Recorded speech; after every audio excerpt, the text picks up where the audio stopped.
지극히 높은 곳에서는 하나님께 영광이요 땅에서는 기뻐하심을 입은 사람들에게 평화로다 하니라. 천사가 이 땅에 내려와서 예수님의 탄생을 축하하고 축복하는 첫 번째 찬양의 메시지입니다.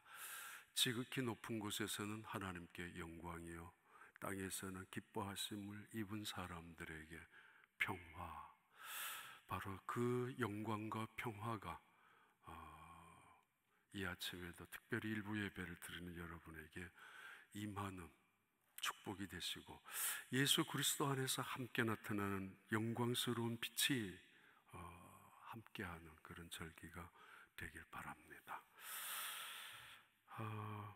보티첼리라는 유명한 르네상스 시대의 화가가 있습니다. 그분이 동방박사의 경배라는 그림을 그렸는데, 이런 그림이죠. 무너지는 건물입니다. 특징은 중세시대에 귀족들이 입는 망토를 거치고 또 머리에 모자를 쓰고 하는, 근데 아무튼 어린 아기의 탄생을 축하하고 경배하는 그런 그림입니다.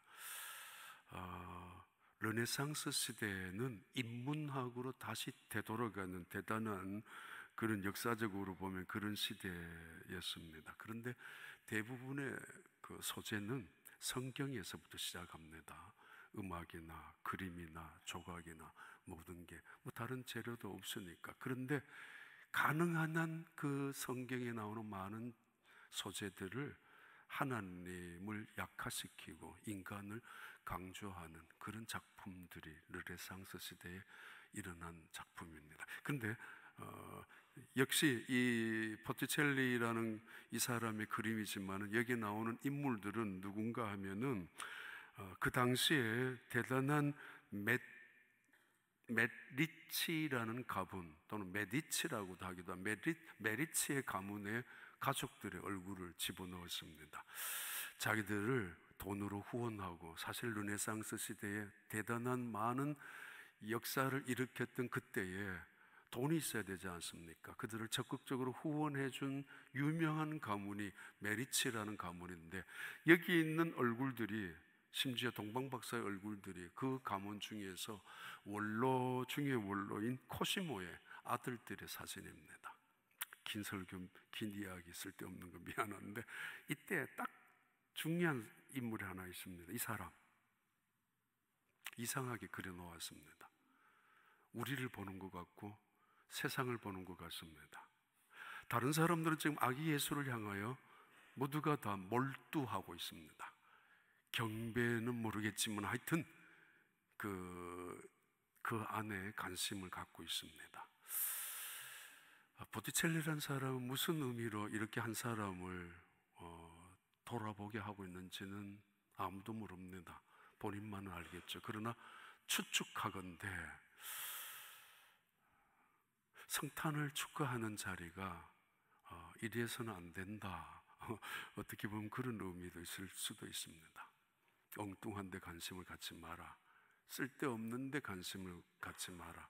지금 아기 예수에 대한 축하의 자리인데, 이 사람은 다소 뜨악한 표정으로, 아니 어쩌면 무감각한 표정으로, 또는 건방지기까지 한 표정으로 다른 사람을 돌아보고 있습니다. 다시 한번 말씀합니다. 지극히 높은 곳에서는 하나님께 영광이요 땅에서는 기뻐하심을 입은 사람들에게 평화. 그 하나님께 영광이 되는 성탄의 자리, 한번 생각해 보셔야 할 것입니다. 무엇이 영광인지. 정말 나는 기쁨을 가지고 예수 그리스도를 축하하는 자리에 아기 예수의 관심을 갖고 있는 사람인지, 그래서 그 안에서 얻어지는 평화와 사랑과 소망과 그리고 기쁨의 빛이 이루어지고 있는가. 정말 성령 안에서 놀라운 축복이 이루어지는 금년 한 해 연말 되시기를 바랍니다. 이상한 별이 나타났습니다. 하늘에 이상한 별이. 이것은 흔히 오해할 수 있습니다. 카드에 적혀져 있는 별이 반짝반짝 빛나는 그런 별, 누구나 다 바라볼 수 있는 별로 오해할 수 있는데 그렇지 않습니다. 이 별은 누구나 다 알아볼 수 있는 별이 아니었습니다. 그 이유는 누구나 다 알아볼 수 있는 별이었고 별빛이었다면, 또는 별의 이동이었다면 헤롯을 중심한 유대인들이 모를 턱이 없었고, 그 당시에 수많은 사람들이 하늘을 유심히 보았을 텐데 몰랐을 턱이 없었을 것입니다. 그러나 아무도 몰랐습니다. 연구하는 사람들만이 알았던, 연구하고 오랫동안 이 별을 바라보고 관찰하고 있었던 사람들만이 알 수 있었던 그런 이상한 별, 새로 나타난 것이 아니라 새로운 어떤 움직임을 관찰할 수 있었던 순간에 그들을, 천문학자 그들을 동방박사라고, 성경에서는 그렇게 매기, 천문학에 관한 전문 지식을 갖고 있는 사람입니다. 제가 살고 있는 시골 고향에서 늘 눈 뜨면 산을 바라보게 되는데, 거기에 소백산 연화봉에 천문대가 있습니다. 한번 띄워봐요. 중학교 2학년 때, 3학년 때 가끔씩 크리스마스 때 올라가서 여기에 공군 부대가 있어서 위문, 우리 교회 학생들이 위문도 가고 그랬을 때 몇 번 간 적이 있습니다. 지금도 그대로 남아있는데 충청북도, 그리고 경상북도, 강원도, 그 경계 지역의 소백산, 충청북도에는 자기들이 단양군의 소속이라고 그러고, 제가 살았던 곳은 우리 거라고 그러는데, 하여튼 그 경계 지역에 세워진 연화봉이라는 천문대입니다. 우리나라에서는 제일 먼저 세워져 있습니다. 기억에 비슷한 기억이 있는데, 여기 있는 과학, 천문학을 연구하는 사람들이 그런 이야기한 것이 기억이 납니다. 별을 우리가 연구하는데 그 별을 1년 연구하는 게 아니라고, 한 별을 연구하기는 최하 100년이 걸린다고 합니다.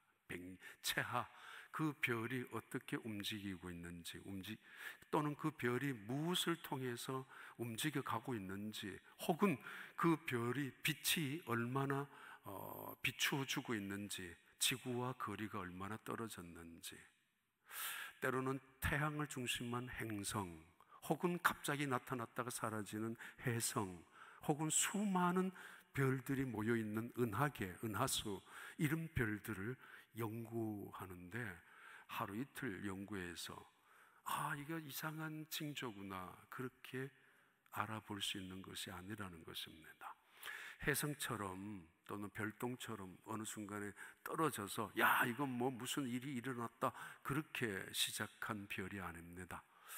혹은 갑자기 없던 별이 나타나는 것도 아니라, 그래서 창조과학회에서는 2000년 전, 정확히 예수님이 BC 4년에서 6년대에 일어난 사건을, 태양계에 일어난 사건을 발견했습니다. 목성과 토성에 겹쳐지고, 목성과 토성이 지금부터 적어도 2018년이니까 2022년 전에 일어난 태양계의 행성 중에 9개가 있습니다. 9개 행성들이 있는데, 그 중에 가장 큰 행성이란 태양을 중심해서 도는 것입니다. 지구는 태양을 1년에 한 바퀴, 어떤 행성은 30년 만에, 어떤 행성은 50년 만에, 22년 만에 한 바퀴 돌기도 하는데, 그 행성 중에 가장 큰 행성이 주피터라는 목성입니다.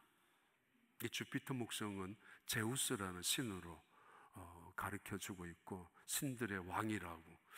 그래서 왕의 이름을 갖고 있는 주피터, 신의 이름으로는 제우스라는 이것이 목성인데, 목성과 토성이, 세턴이라는 이 토성이 그날만이 아니라 그 전후로 해서 움직였던 것을 발견을 했습니다. 목성과 토성이 그때 유난히 춤을 추듯이 큰 빛을 발하고 있었고, 그리고 조금씩 둘이가 겹치면서 움직였던 이상한 것을 찾아내었습니다.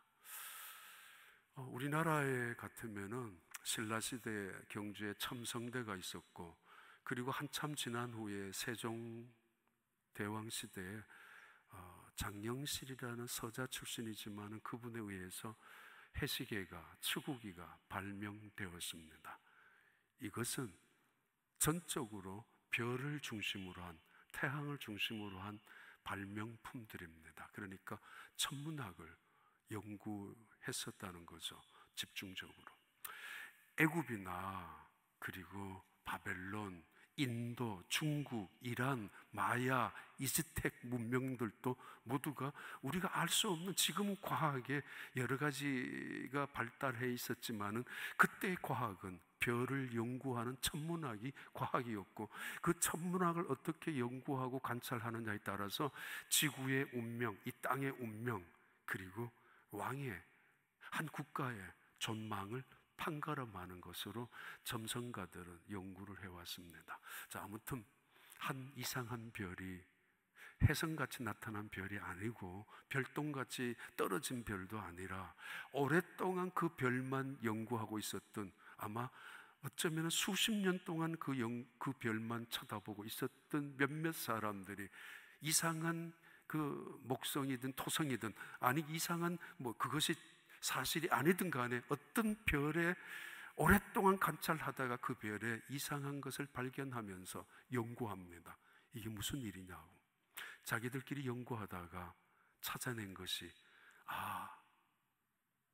이스라엘이라는 민족의 왕이 태어나는 것을 상징하는 것이고 그것을 가르쳐 주는 것이라는 것을 자기들이 결론을 내렸습니다. 대단한 결론이죠. 페르시아 사람이라고 대부분 인정을 합니다. 페르시아 사람들. 그리고 이 페르시아 사람들이 어떻게 이스라엘 민족의 역사를 알았을까? 흩어져 있는 디아스포라의 유대인들을 통해서 어쩌면은 들었을 가능성이 있었을 것이고, 천문학을 연구한다면 그래도 일반 역사도 같이 연구해야 하기 때문에 이스라엘 민족의 왕의 탄생을 그렇게 결론을 내리고 페르시아에서 예루살렘으로 출발했습니다. 페르시아에서 적어도 예루살렘까지는 850km 정도, 500마일 정도 떨어진 곳이 됩니다. 그곳을 세 사람이, 선물이 세 사람이니까 아마 세 명의 박사라고 일반적으로 그렇게 생각합니다. 이 사람들입니다. 이름을 보면은 정확하게 맞는 것은 아닙니다. 그냥 전설적으로 캐스파르, 밀케오르, 발타자르, 이 이름을 근거로 해서도 보면은 페르시아, 이란에 가까운 그런 사람들이었다고. 여기에 카드에 나오는 그 별, 우리가 생각하듯이 모두가 다 볼 수 있는 별은 다시 말합니다, 아니었습니다. 그랬던 것이 분명합니다. 몰랐으니까 다른 사람들은. 이 사람들은 늘 연구하고 있었고 관찰하고 있었고, 이 관찰과 연구가 하나의 신앙으로 굳어지기 시작합니다. 그래서 페르시아라는 땅에서 어디까지 내려오는가 하면은 예루살렘까지 500마일 정도를 말을 타고, 낙타를 타고 걸어옵니다. 무슨 가치 때문에 왔을까요? 한 5분 정도 머물렀으면은, 10분 정도 머물렀으면 끝날 그 일을 위하여 그들은 어쩌면 일주일 가량이나 낙타를 타고 말을 타고 온 사람들입니다. 무슨 가치 때문에 그랬을까요? 잠깐 있다가 갈 거 뭘 가, 그냥 전화나 하고 끝나, 팩스나 붙이고 끝나, 이메일 한 장 붙이면 되지, 굳이 찾아가야 될 가치가 있었을까요? 그들이 찾아왔습니다. 마태복음 2장 1절부터 3절까지의 말씀입니다. 헤롯 왕 때에 예수께서 유대 베들레헴에서 나심에 동방으로부터 박사들이 예루살렘에 이르러 말하되, 2절에 유대인의 왕으로 나신 네가 어디 계시냐, 분명히 이야기하고 있죠. 지금 얼마만큼 연구했다는 것, 동방 박사들이. 우리가 동방에서 그의 별을 보고, 왕의 별을 보고, 주피터라는 목성의 별을, 그래서 세상에서 그 주피터의 그 별을 제우스의 별로 왕의 별로 인정합니다. 가장 큰 별이라고, 왕별이라고. 그에게 경배하러 왔노라 하니, 도대체 무슨 가치 때문에? 3절 봐요. 헤롯 왕과 온 예루살렘이 듣고 소동한지라. 몰랐었다는 이야기죠. 동방박사들이 너무 순진했었는지, 순수했었는지, 너무도 어리석었는지, 왜 왕에게, 유대인의 왕이, 지금 왕이 있는데 유대인의 왕이 어디 있느냐라고 말했을까? 그렇게 어리석었을까? 아닐 것입니다. 일단 동방박사들은 왕이 태어났다면 분명히 궁궐에서 태어난, 지금 막 새로운 왕자가 태어났을 것이라고 확신하고, 그래서 예루살렘에, 헤롯의 궁궐이 있는 예루살렘으로 왔던 것이고 헤롯을 만난 것입니다. 근데 그들의 오해입니다. 세상 사람들은 왕이라고 하면 궁궐에 대단한 왕자로 온 백성들의 축하를 받으며 태어났어야 했습니다만, 하나님은 처음부터 달랐습니다. 예루살렘이 아니었습니다. 궁궐도 아니었습니다. 궁궐을 만든다면 하나님 말씀 한마디로 만들 수 있었을 것이고, 아니면 왕족 혈통을 귀족 혈통으로 태어나게 하실 수 있다면, 하신다면 얼마든지 한순간에 하나님의 지혜로 그렇게 하실 수 있었지만은, 가장 초라하고 때로는 사람들이 천박하게 여기는 그런 혈통을 통해서 사람들이 아무런 관심도 갖지 않는 그런 마국간에서 출생하셨습니다. 기독교의 큰 의미의 두 가지를 놓치면 안 됩니다. 하나는 기독교의 시작이 말구유라는 것, 다른 하나는 기독교의 핵심은 십자가의 예수님의 죽음이라는 것. 대단한 웅장한 건물에 수백만 명이 운집하는 운동장에, 궁궐에, 화려한 파티에 기독교의 하나님의 영광이 이루어지는 것이 아니라는 것입니다. 많이 변질되었죠. 때로는 타락되어 버리고 말았죠. 유대인의, 지금 봐요, 유대인의 왕이 어디서 나셨냐고 경배하러 왔다고 불쾌하게 짝이 없습니다. 내가 왕인데. 이 헤롯 대왕은 이로부터 2년 안에 죽고 맙니다. 헤롯 대왕이 죽었던 역사적인 기록, 이것을 절대 연대라고 합니다.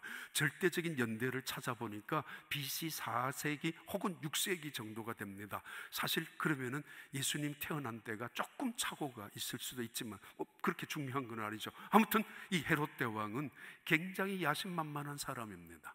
그는 로마에서 그 당시 옥타비아누스라는, 안토니오스를 죽이고 왕이 된 이 옥타비아누스 말이에요. 그 클레오파트라와 뭐 짝짝을 해가지고 전쟁을 일으켰던 그 안토니오스는 망해버렸고 옥타비아누스가 황제가 됩니다. 그를 아우구스도스라고 부르고 있지 않습니까? 성경에서는 그 옥타비아누스, 아우구스도스라고 불려지는 그 왕에게 허락을 받았습니다. 돈을 줬겠죠. 아니, 다른 친분이 있었을 수도 있고, 그래서 원로원의 인준을 받고 그는 예루살렘에 와서 왕의 자리로 올라갔습니다. 근데 그는 약점이 있습니다.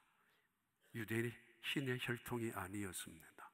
그래서 늘 그 정통성을 회복하기 싶어서, 그리고 유대인들에게 그 한심을 사기 위해서 애를 썼는데, 예루살렘의 성전도 그래서 지은 것이고, 그러다가 보니까 유대인들에게 환심을 사기 위해서 애를 썼지만 또 한편으로는 로마의 맹목적인 충성을 하다가 보니까 이게 잘 안 맞았던 사람이 헤롯이라는 임금 왕이었습니다. 10명의 아내가 있었죠. 첫째 아내도 죽이고 아들도 죽이고 둘째 아내도 죽이고 두 아들도 죽이고, 자기의 왕권을 유지하기 위하여, 왕권을 강화시키기 위하여 그렇게도 아주 대단한 야심, 대단한 그 왕권을 얻기 위한 그런 임금이 가만히 있겠습니까? 속으로 부글부글합니다. 그러나 체면이 있습니다. 위신을 가지고 억지로 참고 서기관과 바리새인을 불렀습니다. 이때 말합니다. 그리스도가 어디서 나는지 성경에 찾아보라고. 자기 입으로는 왕이라는 말을 하고 싶지 않았던 헤롯이라는 왕, 당연히 그럴 것입니다. 그런데 그의 입으로 그리스도라는 말이 등장합니다. 마태복음을 기록한 마태라는 사람은 굉장히 의도적으로 이방인의 사람 그리고 유대인의 왕 이름으로 그리스도가 이름이 증언되고 선포되기 시작합니다. 아니, 처음부터 그리스도라는 그 증언이 이방인 동방 박사들의 입에서 증언되기 시작합니다. 정작 알고 있고 정작 믿고 있고 기다리고 있고 떠들고 있고 가르쳤던 서기관과 바리새인들, 제사장 무리들은 캄캄하기 짝이 없고 무관심하고 있는데 말입니다. 이방인들이 그리스도 유대인의 왕이 났다고. 자, 그 왕이 억지로 부글부글 끓는 것을 참아가면서 이야기합니다. 어디서 태어날 것인지 찾아보라고. 말도 되지 않습니다. 이미 알고 있었다는 이야기인데 이제야 다시 찾아보고 있는데, 마태복음 2장 4절부터 6절까지 이렇게 말합니다. 모든 대제사장과 백성과 서기관들을 모아 그리스도가 어디서 나겠느냐 물으니 5절 이르되 유대 베들레헴이오니 이는 선지자로 이렇게 기록된 바. 미가서 5장 2절에 나오는 말씀인데요, 2장 6절 봐요. 유대 땅 베들레헴아 너는 유대 고을 중에서 가장 작지 아니하도다. 내게서 한 다스리는 자가 나와서 내 백성 이스라엘의 목자가 되리라.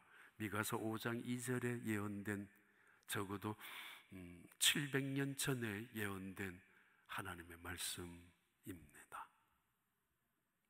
베들레헴에, 그러니까 사실 예루살렘과 베들레헴의 거리는 길어야 15km, 그러니까 한 6마일에서 8마일 정도 남짓합니다. 여기에서, 아니 캐리에서 아마 다운타운 조금 더 갈 수 있는 거리 정도면 충분한데, 이 사람들 봐요. 찾아가야 되지 않습니까? 아무도 찾아가지 않습니다. 유대인의 왕이 났다면 그리스도를 기다리고 그리스도에 대한 메시아 예언이 있어서 지금 이상한 동방박사들이 와서 증언하고 있는데도 불구하고 누구 하나 베들레헴으로 쫓아가려고 마음먹은 사람이 없습니다. 왜요? 다 싫었기 때문입니다. 왜요? 왕도 싫었습니다. 왕권을 빼앗길까 봐. 귀족들도 싫었습니다. 그런 귀찮은 일, 개혁이니 무슨 변화니 기득권들은 그것을 싫어하기 때문입니다. 내려놓아야 하기 때문에. 바리새인들조차도 아무도 달갑게 여기지 않았습니다. 첫 번째 예수님의 탄생은 그렇게 철저하게 유대인들의 거절, 거부, 외면으로 시작했습니다. 쫓아가야 하고 기다려왔던 그들이, 가르쳤던 그들이 당장이라도 모든 일들을 다 내려놓고 달려가서 경배해야 하는데도 그들은 모두가 다 무관심합니다. 다시 말합니다. 첫 번째 예수의 탄생은 이렇게 소동으로 시작을 했습니다. 그들은 불안합니다. 이거 무슨 일이 일어날까 봐. 경배, 찬양, 기쁨의 소동이 아니라 이상한 별, 그것은 하늘을 바라보았던 천문학자들로부터 시작이 되었고, 그들의 관심은 그 이상한 별이 유대인의 왕이라는 사실로 확신했었고, 그리고 그것이 그들의 조그만한 신앙의 고백으로, 그 대단한 사람들이었지만은, 그래서 굉장한 예물까지 갖고 올 정도라면은 귀족 같은 사람이었지만은 예루살렘의 궁궐에 태어나지 않았다는 것을 알고 그들은 밖으로 나옵니다. 하나님의 뜻을 다시 찾기 시작합니다. 여기서 하나의 적용은, 결론은 내가 산을 향하여 눈을 들리라. 나의 도움이 어디서 올꼬. 언제나 여러분 이 세상 똑같이 살지 말게 되길 바랍니다. 위를 바라보시고 너무 이 땅만 급급하고 너무 주어지는 욕심만 부리고 너무 갖고 있는 인생 속에 살아가는 것 속에 살다가 정작 예수님 탄생하셨는데 그 자리에 가서 그 엄청난 영광스러운 순간을 놓쳐버리는 사람들, 뭐 때문인지. 내가 산을 향하여 눈을 들리라. 나의 도움이 어디서 올꼬? 천지를 지으신 여호와께서로라고. 그 이상한 별이 궁궐에 들어갔다가 나오니까 갑자기 없어졌습니다. 사라진 별로 바뀌게 됩니다. 결론부터 말하면은 신앙생활 하면서 하나님 바라보고 사는데 주님이 주신 기도 응답 바라보며 그 은혜 속에 비전을 가지고 살아가는데 어느 순간은 실망할 때도 있고 낙심할 때도 있습니다. 그 문제가 내가 가지고 있는 연약한 흔들리는 작은 믿음 때문에 찾아올 수도 있고 아니면 주변의 환경을 통해서 찾아올 수도 있습니다. 동방박사들이 보고 찾아온 그 별 사라졌습니다. 몇 가지 이유가 있을 것입니다. 하나님이 의도적으로 보이지 않게 하셨든지 아니면은 예루살렘은 이렇게 공기로 오염된 곳이야 상징해 주든지. 꽤 오래전에 우리 몇 사람과 같이 혼두라스 우리 교회에서 교회 건축을 해서 성전 건축 봉헌 예배를 드리러 간 적이 있습니다. 한 5년 정도 됐을 거라고 보는데 그 선교사님이 추록을 갖고 계셔서 저는 그 운전하는 그 기사가 타는 그 앞자리가 아니라 일부러 뒤로 갔습니다. 그래서 추록이 흔들리지만은 엄청 산길이니까 추록에서, 왜냐하면 하늘의 별이 너무도 정말 그렇게 많은 별을, 흔히 말하는 쏟아지는 뜨뜻한 별을 본 적이 없었습니다. 아무리 어렸을 때 별이 많이 보였다 할지라도 그 정도는 본 적을 없습니다. 어렸을 때 별은 꿈이고 아름다움입니다. 나이가 들면은 아주 청소년이 되거나 청년이 되면 별은 대부분의 사람들에게는 사랑이나 그리움으로 그 별의 이미지가 새겨질 것입니다. 시간이 많이 지나고 나면은 그 별은 마음의 위로나 또는 평안이나 또는 행복으로 찾아올 때가 있습니다. 내 마음속에 있는 별들도, 하늘에 있는 별들도 그렇게 볼 때가 많은데 어느 날 마음이 아플 때는 잃어버릴 때가 있습니다. 마태복음 2장 7절부터 9절까지 볼까요? 이에 헤롯이 가만히 박사들을 불러 별이 나타난 때를 자세히 묻고, 그리고 8절에 베들레헴으로 보내며 이르되 가서 아기에 대하여 자세히 알아보고 찾거든 내게 고하여 나도 가서 그에게 경배하게 하라. 9절 박사들이 왕의 말을 듣고 갈새 보던 그 별이 문득 앞서 댔습니다. 잠깐이지만은 잠시 그 별이 사라졌었다라는 것을 암시하고 있는 말이기도 합니다. 살아가면서 다 내려놓고 싶을 때가 있습니다. 그냥 포기하고 싶을 때가 있을 것입니다. 그 긴 시간, 최하 일주일을 낙타를 탔다 할지라도 예루살렘으로 왔었습니다. 그 목표는 유대인의 왕을 경배하러 왔기 때문입니다. 그런데 그게 눈에 보이지 않는다고, 내 뜻과는 다르다고, 내가 원했던 궁궐이 아니라고 그냥 되돌아갈 수 있는 사람들, 되돌아가는 사람들 꽤 많이 있습니다. 가끔씩 이야기했습니다. 병원에 의사를 만나러 갔는데 그 오피스에서 그 서류를 작성하는 그 오피스 직원이 불쾌하게 만약에 대했다면 기분 나쁩니다. 아니 내가 돈 주고 왔는데 이거 뭐야 그러면서 오랫동안 기다리라고 하면 더 기분 나쁩니다. 불쾌까지 합니다.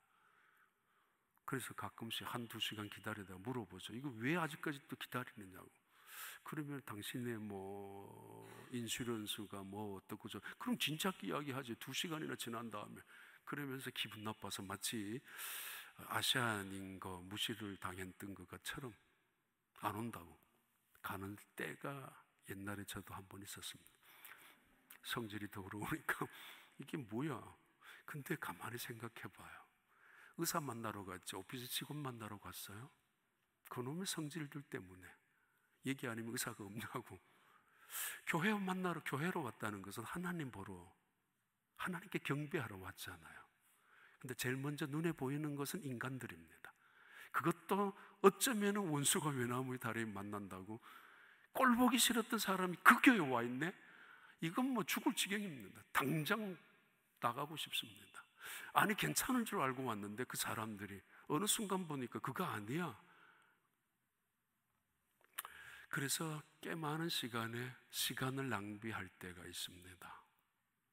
예수님을 찾으러 왔던 혈루병의 환자, 중풍병, 그들은 포기하거나 낙심하지 않았습니다.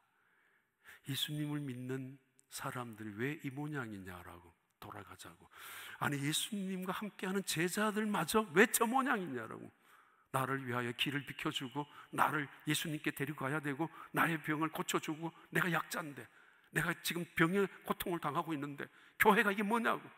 관심이 없다고, 사랑이 없다고, 인사를 안 한다고. 기분 나빠갑니다. 그런데 그 병자를 데리고 온 사람들은 지붕으로 올라가서 지붕을 뚫고 그 병자를 예수님께 내려놓습니다. 이유를 알고 있습니다. 예수님을 만나러 왔기 때문에. 더 중요한 것이 있습니다. 이 병자를 고쳐야 하기 때문에. 이 병을 고칠 수 있는 분은 예수님 이외에는 없다는 것을 알고, 이것이 어쩌면 마지막 인생의 기회란 사실을 결코 기분 따위로, 저런 시시한 인간들 따위로 내 인생을 불행스럽게 만들고 싶지 않다는 이야기예요. 어찌하여 그 하나님 앞에 가려놓고 있는 사람들 때문에, 가려놓고 있는 그 환경들 때문에 포기할 수 없다는 이야기입니다. 그래요.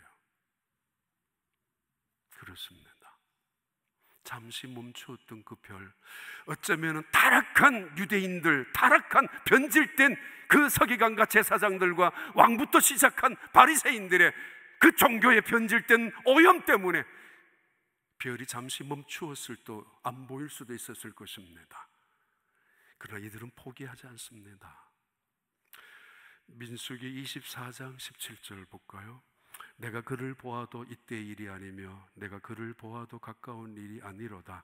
한 별이 야곱에게서 나오며 한 규가 왕을 말합니다. 한 규가 이스라엘에게서 일어나서 모압을 이쪽에서 저쪽까지 쳐서 무찌르고 또 셋의 자식들을 멸하리로다. 이 말, 한 별, 뭐 목성이든 토성이든 상관없습니다만은 한 별이 이상한 움직임을 가지고 움직였을 때 그것을 연구했었던 천문 과학자들은 분명히 유대인의 왕이라는 사실을 인정하고 찾으러 왔다면 찾아보고 가야죠. 그 먼 길을 와서 주일날 아침이면 얼마나 아까운 시간이에요. 그렇지 않습니까? 쉬고 싶고 할 일도 많은데 일부 예배까지 나온 여러분, 이 시간에 가치가 있습니까? 하나님 앞에 경배하러 오신 이유가 있습니까? 아니 그 이유 하나 때문에 예배를 드린다면 정말 목숨을 걸고 그 예수님을 향하여 초점을 맞추고 계십니까? 보티첼리라는 그 그림 한번 띄워봐요. 그 먼 산을 쳐다보듯이 무관심하게 있었던 이 사람은 누구냐 하면은 보티첼리라는 사람입니다. 그림을 그린 자기 자신입니다. 자기 자신의 모습을 이렇게 그려놓았습니다. 왜요? 아직 예수님이 누구인지 모르고 관심 없다 하고. 혹시 여러분 경배하는 자리에, 모두가 축하하는 자리에, 모두가 예수 그리스도를 찬양하는 그 자리에 다른 생각이 있습니까? 결론을 드리면은 이런 말씀입니다. 잠시 사라졌던 그 별이 다시 나타납니다. 띄워봐요. 세 번째 3번 띄워봐요. 3번. 예, 마태복음 2장 9절부터 12절까지를 같이 읽습니다. 박사들이 왕의 말을 듣고 갈새 동방에서 보던 그 별이 문득 앞서 인도하여 가다가 악이 있는 곳 위에 머물러 서 있는지라. 이상한 별을 보고 사모함으로 간절함으로 걸어왔었던 동방 박사들, 잠시 사라졌던 그 별을 보고 낙심하거나 누구 탓이라고 원망하지 아니하고 나는 할 만큼 했다라고도 이야기하지 아니하고 끝까지 자신들을 내려놓고 다시 나왔을 때 문득 별이 다시 나타납니다. 오리엔테이션과 디스오리엔테이션과 리오리엔테이션을 우리에게 보여주는 아주 분명한 패턴입니다. 결정합니다. 방향을 설정합니다. 오리엔테이션이란, 자, 그 별을 보고 가자. 그런데 디스오리엔테이션, 별이 안 보였습니다. 포기합니다. 우리 인생은 대부분 그렇습니다. 근데 다시 리오리엔테이션으로 방향을 재설정합니다. 마음을 다시 굳게 결심해서 나와보니까 별이 보이는데 그 별이 앞서 그들을 인도하는 별이 되었습니다. 지금까지는 그 별을 보고 자기들이 쫓아갔지만은 단어가 바뀝니다. 지금은 그 별이 마치 자기들을 가이드처럼 인도하는 별로 따라오라고 손짓하던 것처럼, 내가 이제 길을 평탄하게 만들 테니까 걱정하지 말고, 내가 너희를 위하여 싸울 테니까 두려워하지도 말고, 내가 확실하게 어디 있는 줄도 아니까 날 믿고 따라오라는 듯이 손짓하듯이 돌아보면서 멈칫하면서 기다리는 듯이 인도하는 별로 그들 앞서 걸어가고 있습니다. 가끔씩 어디를 가면은, 사람들과 가면은 인도하는 사람이 커브길이 있습니다. 막 안 보이다가 커브길 돌면은 거기서 다시 기다렸다가 또 가고, 그 사람이 발이 빠르면은 다시 또 앞서서 가다가 또 기다리다가 가고, 마치 그리듯이 별이 그렇게 움직이고 있다고. 경험해 보셨습니까? 이런 별을. 내 앞서서 인도하시는 그 별, 하나님이 우리를 그렇게 앞서서 인도하시고 계시는 분이라는 의미입니다. 그 별이 하늘에서 딱 멈추고 이제 여기야 말하듯이, 그 별이 딱 멈추면서 바로 여기에 너가 찾는 유대인의 왕이야, 그 자리를 들어가니까, 그 별이 멈춘 자리에, 그 별이 비추는 자리에 들어가니까 결국은 아기 예수가 자기들과는 전혀 다른 궁궐이 아닌 가장 초라한 자리에, 그것도 사람들이 와서 대단히 환호하는 자리가 아니라 산모 마리아와 시골 한 사람 요셉이라는 남자가 아이를 품고 있는 그 자리를 발견합니다.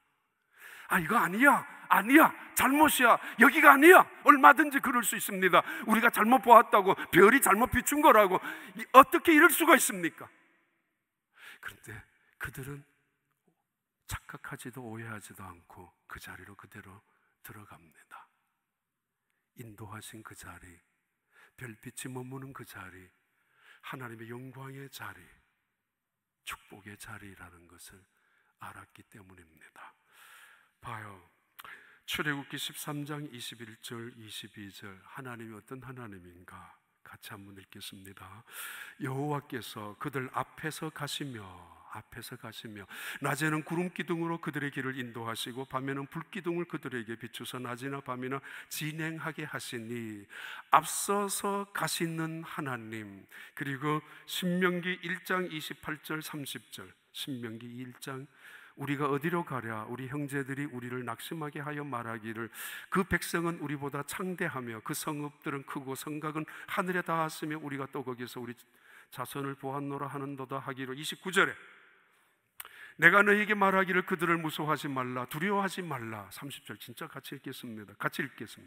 너희보다 먼저 가시는 너희 하나님 여호와께서 애굽에서 너희를 위하여 너희의 목전에서 모든 일을 행하신 것 같이 이제도 너희를 위하여 싸우실 것이며. 괜히 내가 앞장서려고 하지 마십시오. 지금까지도 그렇게 살아와 봤잖아요. 그런데 어땠어요? 어땠어요? 한 해를 지나면서 너무 바쁘다라고만, 내 앞서서, 하나님보다도 앞서서 살지 마십시오. 언젠가 우리는 다 내려놓을 때가 있습니다. 앞서가시는 하나님, 때로는 불과 구름 기둥으로 우리를 지켜주시고 보호하시는 하나님, 앞서가시는 하나님, 연신 우리를 뒤를 돌아보면서 괜찮아, 두려워하지 말라, 내가 너희들 위해서 싸울 것이야 먼저. 그러니까 너는 날 믿고 안심하고 따라와. 그리고 주의를 줍니다. 너가 먼저 뛰어가면 안 돼. 너가 욕심 부리면 안 돼. 너무 너 혼자 설치면 안 돼. 그 별빛이 그런 소리를 하는 것 같지 않습니까? 따라오라고. 기다렸다가 따라가면 다시 따라오라고. 새로운 한 해가 우리에게 놓여져 있습니다. 성탄에 나타난 별, 그 의미는 동방 박사들에게 주어진 의미만 아니라 우리에게 보여주는 예수 그리스도가 이 땅에 별로 오셨던, 별빛으로 오셨던 그것을 보여주는 의미입니다. 여러분, 성탄, 나를 향하여 마치 춤을 추듯이 목성과 토성이 춤을 췄다면 우리를 향하여 기뻐하라고, 평화라고, 축복이라고, 영광이라고 말씀하시는 그 말씀을 듣는 성탄의 계절이 되기를 진심으로 축복합니다.